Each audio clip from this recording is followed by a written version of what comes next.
নমস্কাৰ বন্ধুসকল, স্বাগতম জনাইছো মোৰ আন এটা ভিডিঅ'লৈ। বন্ধুসকল, আজি ভিডিঅ'টো হ'ব গেট বনোৱাৰ ওপৰত, লগতে আপোনালোকক ডিজাইন কাটিও দেখুৱাম। গতিকে ভিডিঅ'টো স্কিপ নকৰাকৈ শেষলৈকে চাব, তেতিয়াহে আপোনালোকে ভালদৰে বুজি পাব। যদি ভিডিঅ'টো ভাল লাগে, লাইক, কমেণ্ট, শ্বেয়াৰ আৰু ছাবস্ক্ৰাইব কৰিবলৈ নাপাহৰিব। মোৰ নাম MG, আপোনালোকে চাই আছে মিস্ত্ৰী গুৰুজী।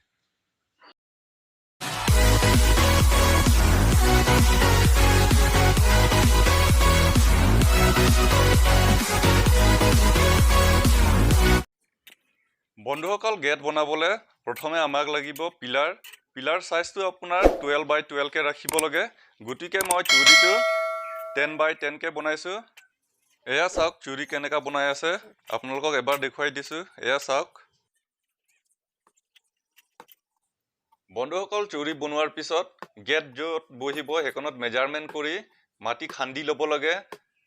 আপোনাৰ সাইজটো 12x12 হ'ব, মানে দটো আপোনাৰ 12 ইঞ্চি আৰু বহলো সেই একেই 12 ইঞ্চি বহিব। বন্ধুসকল, বাকী প্ৰচেছখিনি মই আপোনালোকক ভিডিঅ' মাধ্যমত দেখুৱাই যাম। গতিকে ভিডিঅ'টো স্কিপ নকৰাকৈ শেষলৈকে চাই থাকিব, তেতিয়াহে আপোনালোকে ভালদৰে বুজি পাব।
বন্ধুসকল, মোৰ ভিউৱাৰ এজনে সুধিছিলে ৰুচা কি বস্তু আৰু ৰুচা ক'ত ইউজ কৰে। গতিকে মই এয়া দেখুৱাই দিছোঁ। ৰুচা প্লাষ্টাৰ কৰোঁতে ইউজ কৰা হয়। এয়া চাওক কেনেকৈ ইউজ কৰি আছে। বন্ধুসকল, আপোনালোকৰ যদি কিবা প্ৰশ্ন থাকে আৰু কিবা সুধিবলগীয়া কথা আছে, তেতিয়াহ'লে মোক কমেণ্ট বক্সত লিখি পঠিয়াব। মই আপোনালোকৰ উত্তৰ দিবলৈ চেষ্টা কৰিম।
বন্ধুসকল এয়া চাওক ডিজাইন কাটি হৈ গ'ল ডিজাইনটো চাই কেনেকুৱা লাগিছে কমেণ্ট বক্সত জনাব আৰু এতিয়ালৈকে যদি মোৰ চেনেলক ছাবস্ক্ৰাইব কৰা নাই ছাবস্ক্ৰাইব কৰি থাকক লগতে বেল আইকন হিট কৰি অল অপশ্যন সিলেক্ট কৰি ল'ব তেতিয়াহে মোৰ নতুন ভিডিঅ' নটিফিকেশ্যন আপোনালোকে পাই থাকিব ভিডিঅ'টো শেষলৈকে চোৱাৰ বাবে ধন্যবাদ